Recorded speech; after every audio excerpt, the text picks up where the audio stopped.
Quiero que leamos en tres escrituras, dos en el Antiguo Testamento, una en el Nuevo Testamento, comenzando en el libro de los Cantares, en el capítulo 4,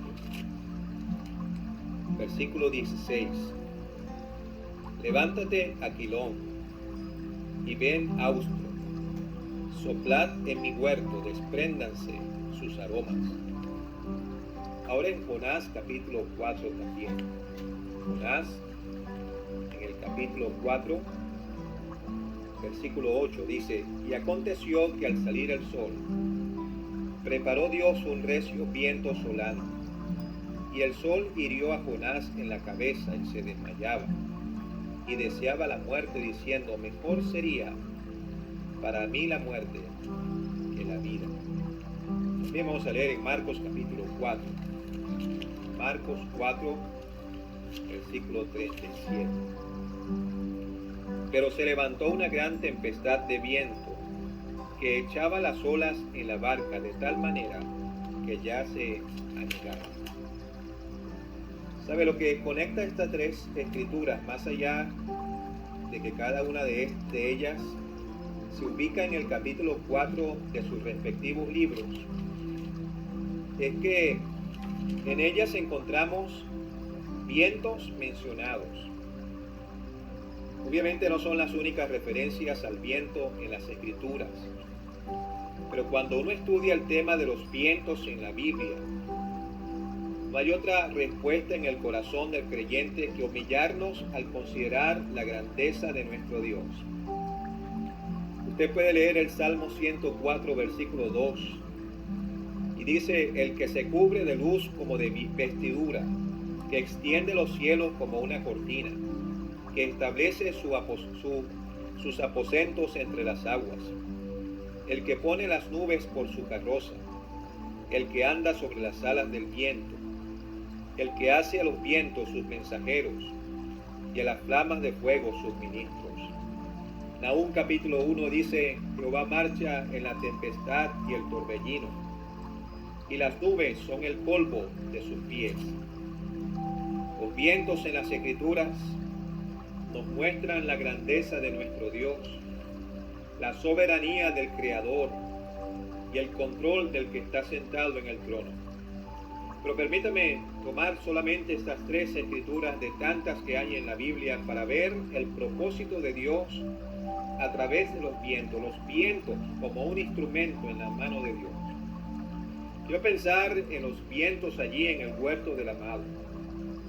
Quiero pensar en ese viento solano en la vida de Jonás y esa tempestad de viento en aquel mar, aquel día cuando el Señor le dijo a sus discípulos: pasemos al otro lado. ¿Cuál era el propósito del Señor, de Dios, en estos tres vientos, en estas tres menciones, en Cantares 4, Jonás 4 y Marcos capítulo 4?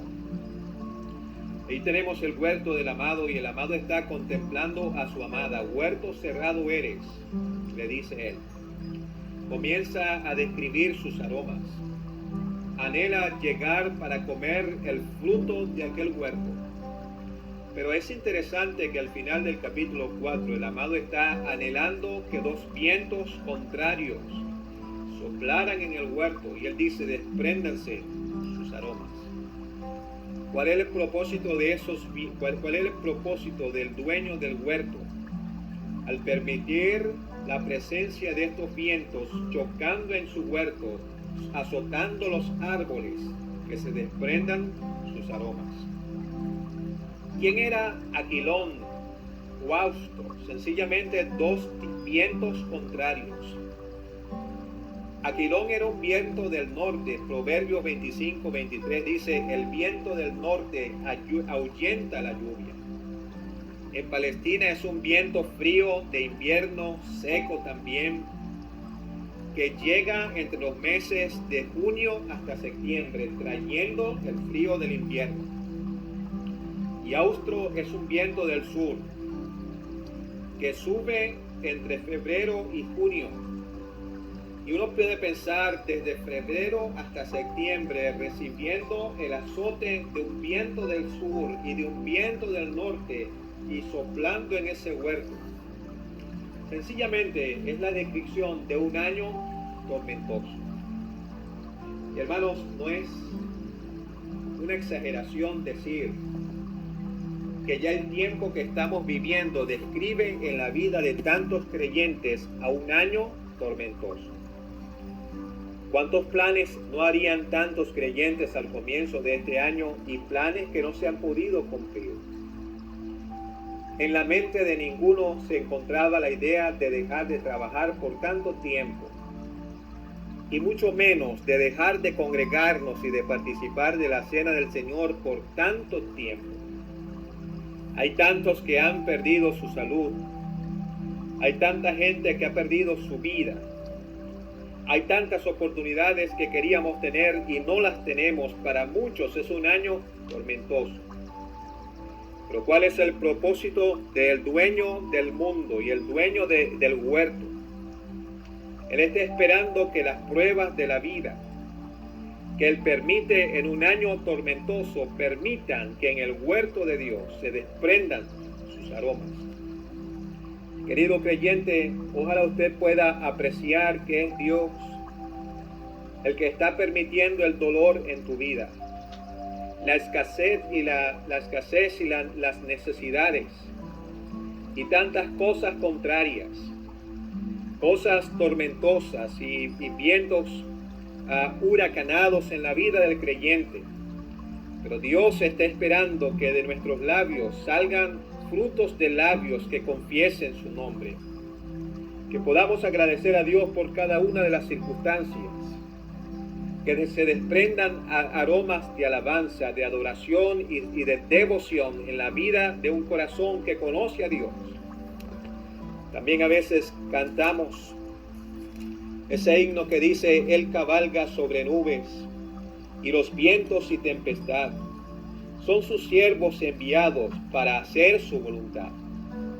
Si Dios permite estas circunstancias, este año tormentoso en la vida de tantos creyentes, Romanos 8 dice que a los que aman a Dios, todas las cosas les ayudan a bien. Hay un himno que cantamos acá en México, y una de las estrofas que cantamos dice: mal que vendrá es bendición, si viene, oh Dios, de ti, y bien que cause mucho mal, no quieres para mí.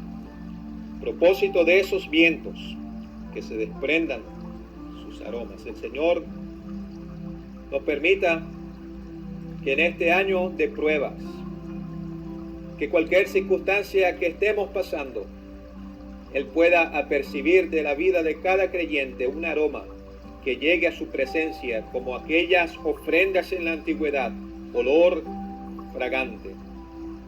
Pero ¿cuál es el propósito de ese viento solano allá en la vida de Jonás?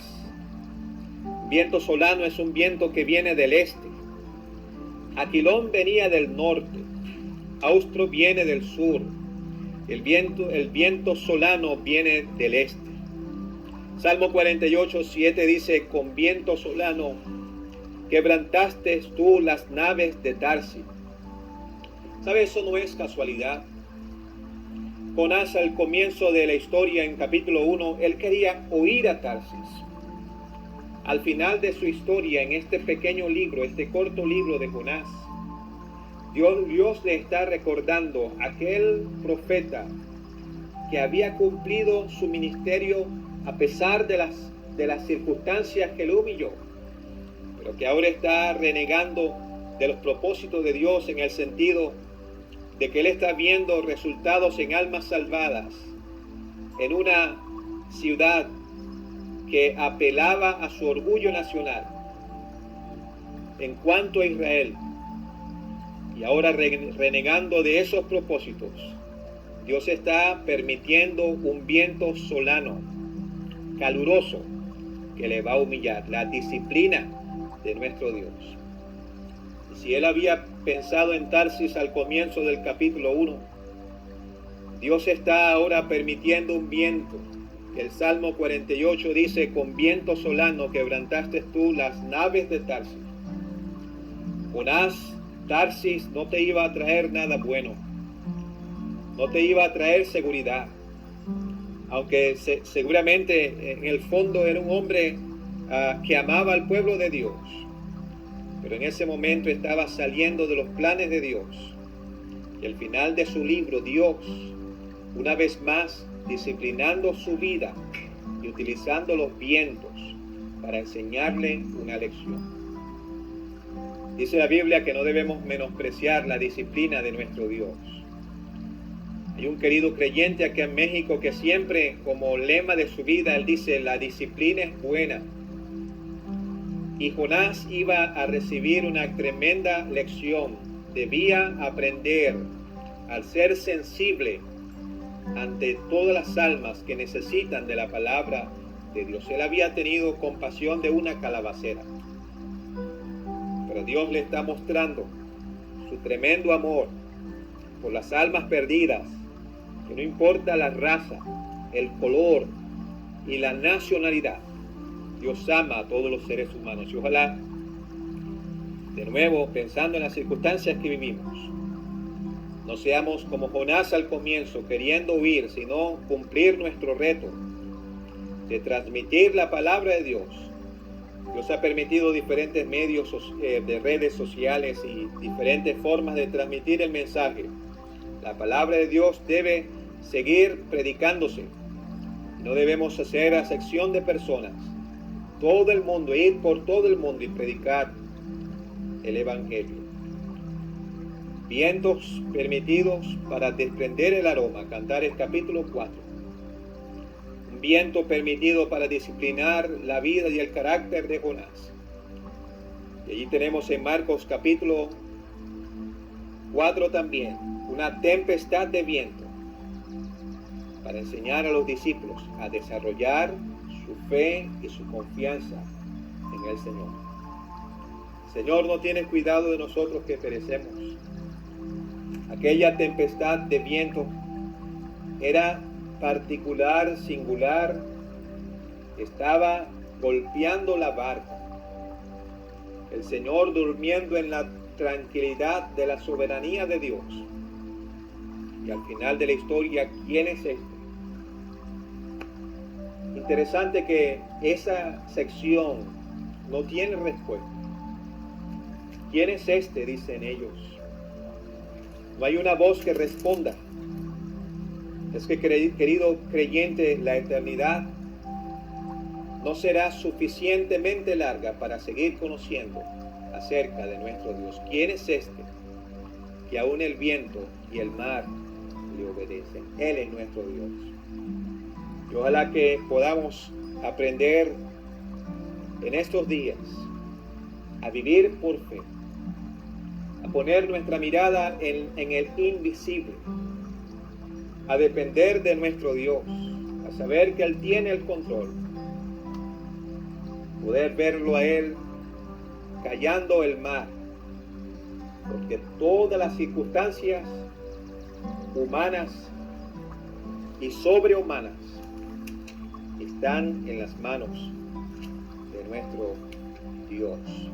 Sus propósitos perfectos a su tiempo cumplirá, y lo que es ahora amargo, dulce fruto llevará. La incredulidad es ciega, pues no mira más allá. A la fe Dios se revela, todo nos aclarará. El Señor prospere su palabra.